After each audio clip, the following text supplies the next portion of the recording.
Azərbaycan ədəbiyyatının 20-ci əsr poeziyasının görkəmli nümayəndələrindən olan Nəriman Həsənzadənin Yadına düşəcəyəm şeirindən bir parçanı sizə təqdim edirik.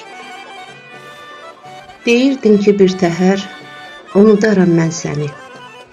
Unut, bir təhər unut bacarsan əgər, unut.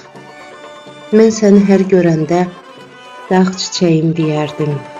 Çiçək görsən, harda sən, əldə ya bazarda sən yadına düşəcəyəm.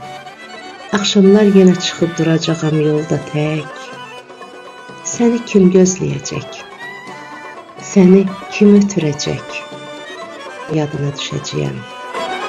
Mənə üfüqləri, geniş səmanı, göydə bulutları, yerdə dumanı. Mənə üfüqləri, geniş səmanı, göydə bulutları, yerdə dumanı.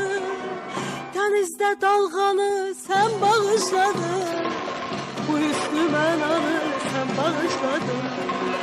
Dənizdə dalğanı sən bağışladın, bu üstü mənanı sən bağışladın. Bağışladın, bağışladın, bu üstü mənanı sən bağışladın. Bağışladın, bağışladın, bu üstü mənanı sən bağışladın.